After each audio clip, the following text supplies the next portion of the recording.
จีไปเลือกเกือบเขาชื่อขนมน้ำเกือบซุปเบิ้งชื่อก็ไม่เขาบอกเบิ้งสิวะชื่อได้ปะใจต้องเลือกมั้งเบิ้งพอเบิ้งเนี่ยมันเป็นอะไรต้องเดินกินนึงเบิ้งต้องใส่เบิ้งคนอันนี้นี่ยังสีเป็นยังดอกนี่จักสีเบิ้งพอเกิดเขาบอกหนูเกิดพวกนี้ใส่ลองใส่เบิ้งน่ะผู้ชายได้ปะ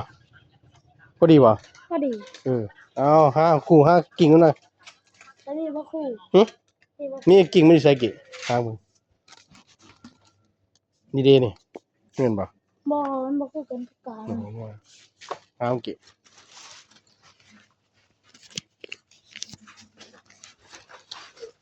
เล่นมา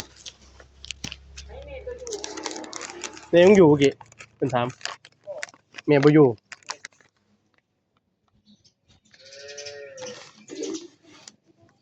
ขนมใส่บาตรจะหาขนมใส่บาตร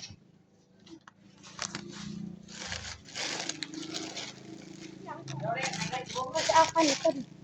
มึงใจเย็นเดี๋ยวพอเลือกกันก่อนเอา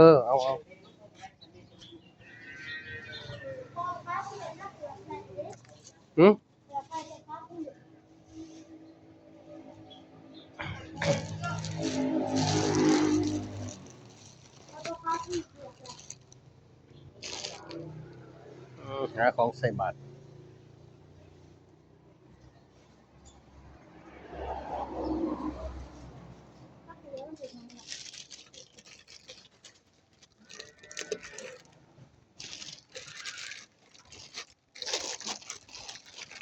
พ่อก็อยากได้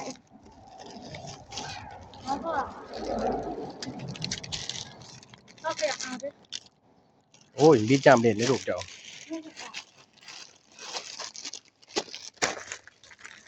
ว่าเอาคู่ตัวนี้สายตัวที่กันใส่มาเลือกเบิ่งไม่ใช่ใหญ่ใส่มั้ยโอ้มันเลยไปมันใหญ่ไปมีซัมเมอร์หั่นซีน่ะดอกซัมซีใส่เมื่อกี้แม่ยังยืดได้พอเกิดเบียนยืดอยู่แล้วหาในอื่นก่อนไปเอาไว้ก่อนใหญ่จนนั่นแหละโอ้เป็นบ้าวนี่สินี่กี้นี่มึงมันคือกันหันมึงพอดีบ่กูจะเผาแก้ของเราเจ้าเลยเอาใส่มึงกูนั่นพอดีบ่ฮะพอดีเอามากองไว้นี่ไปอันนึงกูตะอีกเนาะไปโอ้ยเศร้าเล่นรถเลยนะดูมัน10 ปีสิไปเล่นรถอยู่มีผู้สาวเลยซะหน่อยน้ำใส่บาตรขนอไม่ใส่แล้วขนอเอาเด้อเอาหนึ่งเขาอยากเล่นนี่มึงก็เศร้าเล่นรถเมื่อกี้มึงก็เศร้าเล่นรถหรอวะแน่เก๊นี่เมื่อกี้นี่มันก็ยังเศร้าเล่นรถเลยนี่โอ้ยใส่ขนออยู่บนไหนกี้ถุงใหญ่วะ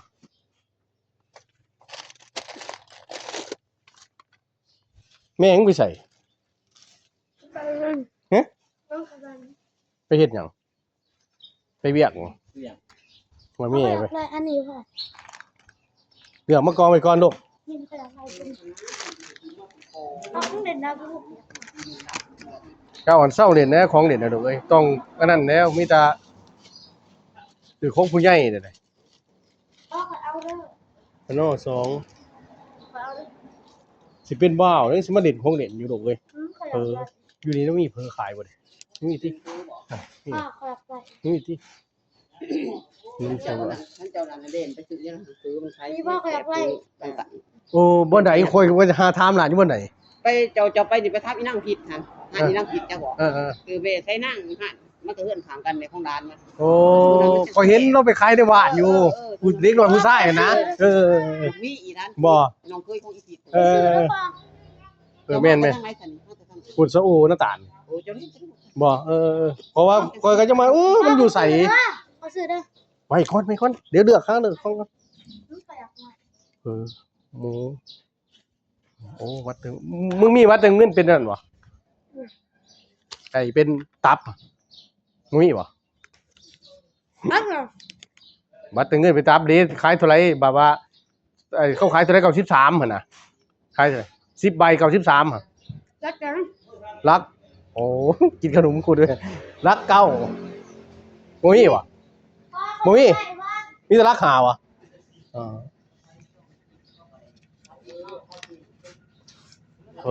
มาเติมเงินไข่มีว่าไข่ปะเนี่ยไข่เบิดพระเจ้าโอ้ปกติกูมาบ่เคยเว้ยจากเสือเบิดเนาะวันนี้เนาะฮะเกี่ยงเตอเด้ยโอ้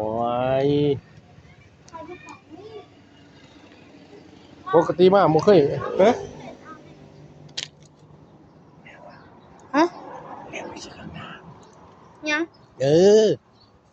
บ่เขาอยากได้ปืนขนาดปืนเป็นพ่อ ปืนจะได้เนี่ยเขาสงกรานต์เขาเลิกเลยลูกยังสิมาเล่นปืนอยู่ เขาอยากเด็กต้องหาแล้วดูมัน อันนี้คิดเงินนี่ปุ้ม แล้วราคาอีก อ้ายมึงก่อนวะ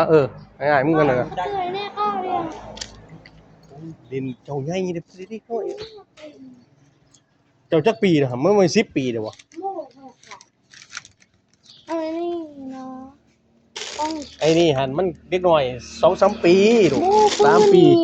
เลือกเลย ปืนแบบว่านั่นน่ะแบบน้ำอยู่ใส่มันบ่มีแบบสาดไฟแบบพวกมึงนกบ่เกะมันบ่มีแน่นอนฮะ เขาอยากได้ก็เขาอยากไปก็รู้สึกแล้วก็ อ้ายมึงแลกเงินก่อนแลกเงิน ชื่อเนี่ย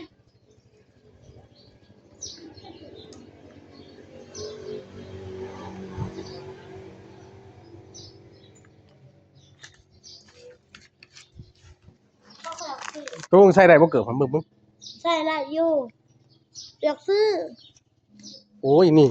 ของผู้หญิงนี่ แต่เขาอยากไล่ โอ้ยของผู้หญิงจะเป็นกระเทยพ่อลูก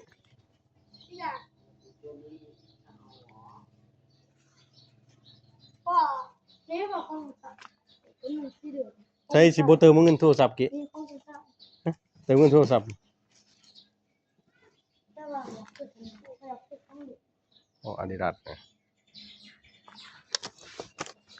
เอาซื้อขนมเอาซื้อ แต่เกิดพวกเราอะคักอยู่ก็ยังว่าคักใส่ทนอยู่พวกเรามันเป็นของไทยหลาย ซื้อปืนให้มันเนี่ยก่อนในปืนตัวนี้แล้วว่า ปืนสิสากก็บ่บ่มีแบบพวกบังนกอ่ะ เขาอยากไม่ สิ อยาก มีไฟเองบ่ เขาไม่อยากต้นไม่สาต้นสาเขาไม่อยากต้น ได้ท่านบ่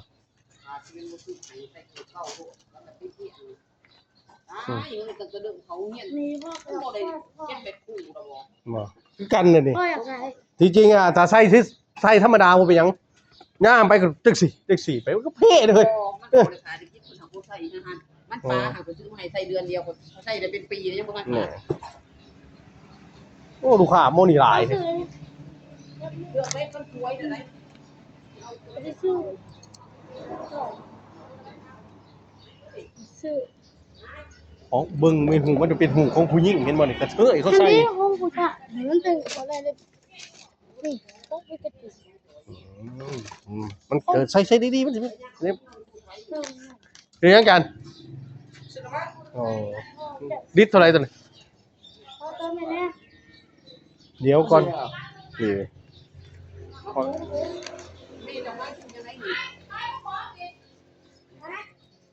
เอาใส่ถุงดีๆลูกมันสิอันนั้น อยากใส่ตัวนี้ บ่ได้เอาเด้อบ่จักราคาบ่ได้เอาเด้อนี่เด้อ นี่เซ็ตเกิดกูสิได้บ่ซั่นน่ะ นี่ โอ้จังราคาผมมาทุกเทื่อพ่อแม่มันนะมาแม่นบ่อยู่นี่มันสิได้แต่ขนมนี่โอ้ อะไรนี่นะ ราคามันก็บ่ได้เขียนใหม่บ่เบิ่ง เดี๋ยวสิ นะนี่80บ่แล้วเอาคิดเบิ่งนี่ เขาซื้อคนเขาเห็นแม่ ฮะโทรหาแม่งเบิ่ง เขาซื้อของเล่นหมอแล้วก็ซื้อของเล่นปืนเนี่ยแล้วก็ มึงจักปีตะกี้ 10นี่ซ้ำกันนี่มึงเศร้าเด่นนะว่านั่นของเด่นน่ะนี่มันเศร้าล่ะฮะ มันแต่เขาไม่ชอบ ฮะ เขาเปิดไม่ไม่ชอบนะ เดี๋ยวไปเติมเงินนี่เมื่อกี้มันเติมบ่ได้ กูจัก เปิดไม่ นำบ่จักถามแล้วมึงได้โทรถามแล้ว มีเพชรเอา แน่เดี๋ยวจะกูเอาเท่าไหร่ เขาเปิดไม่เข้าดิ ได้2อย่างนี่บ่ตัวนี้บ่ตัวไหนทั้งเบิด ก็นี่เนี่ย แสน92,000 แปลกแหละ มันบ่ฮู้ราคาแม่นบ่อยู่แสน92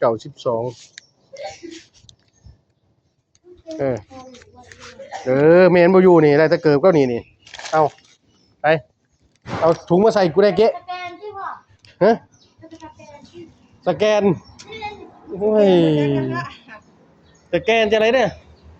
เขาบ่จักราคาเขาบ่ได้ตั้งว่าโคตรแต่ว่าถุงใหญ่เลย ถ้าชอบขนมก็ได้ โอ้ยมันบ่ฮู้ราคาก็บอกลูกเอ้ยมันได้แต่เท่านี้ ไม่มูอยากได้อ่ะ นี่ถ้าจะบอกฮู้เรื่องเฮ้ยเอ้า10 ปีคือกันเสี่ยวมึงเอาไว้เอาเสี่ยวมึงไว้เมื่อกี้นี่ไป ตัวนั้นบ่ได้เอากูจัก บ่เอ้าก็มึงว่าบ่ฮู้ราคาเฮ้ย จักอยู่ตัวนี้ นี่ ได้แล้ว ไล่เด้อบ่ไล่จักอัน2อัน ได้อันเดียวตัวนี้กูจัก โอ้ตัวต้องหนีมันทั้งหมดหนี2 3อย่าง เขาขยับได้ 3อย่างนี่กูว่ามันจะคือแพงแต่บ่ตัวนี้เนาะไป เขาจะไปหาอีกหนึ่งบอก บ่ฮู้ราคาว่ะ เขาจะไปเอาหันอีกหนึ่ง ไปหันอีกหนึ่งบอก เอ้าไปซื้อขนมเด้ออืม เขาอยากขนม เอาถือ ให้เขาเบิ้ลหนีบอกเขาบอก บ่ฮู้ราคา เขาให้เขาเยอะค่ะ อืม ให้เขาเลยบอก ได้ไปซื้อหานอื่นเดี๋ยวมันฮู้ราคาแม่มันบ่อยู่ครับปกติมาแต่ละเทื่อพ่อแม่มันตลอดไข่ก็เบิดนี่นี่คือบ่ไผเอา ป้าไปกับป้า โอ้ยมันสิเสีย มั นะ นสิมันรู้จักให้เขาอยู่ มาเก็บไปก่อนซั่นนะแม่ หืม มันสิเหีย บูก็ป้าไปที่ทงนี่ป้าไปที่ทง ไป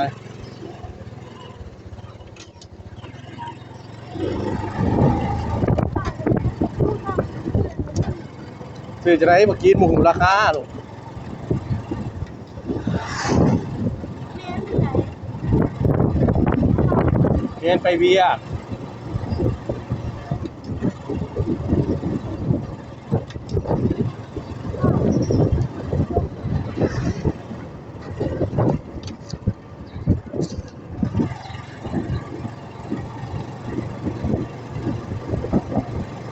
มากินกบไดแซ่บเอาของไป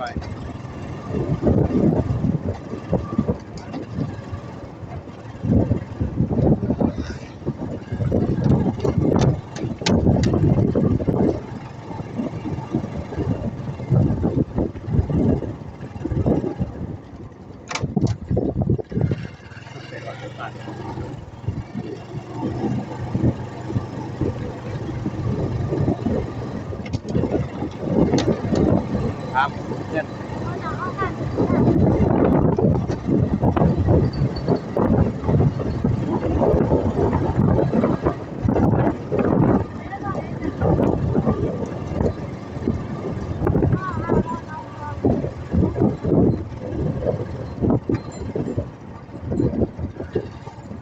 อย่างก่อนจะได้เห็น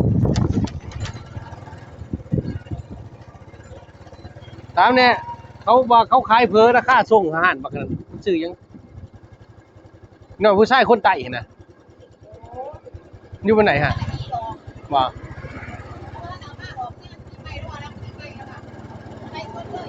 อ๋อเอ๊ะตอนนี้อาหารไหนมีขายฮะ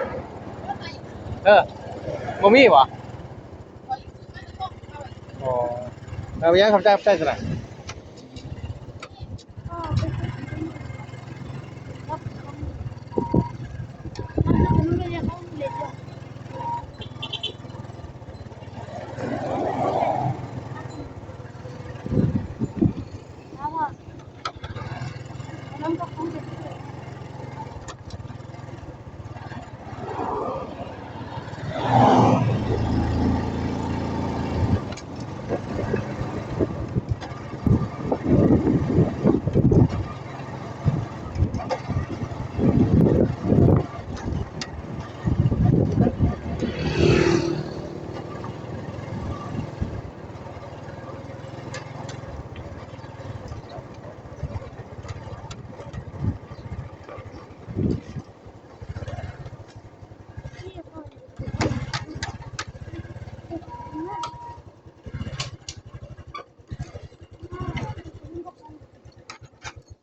กินไปก่อนแซ่เด้อ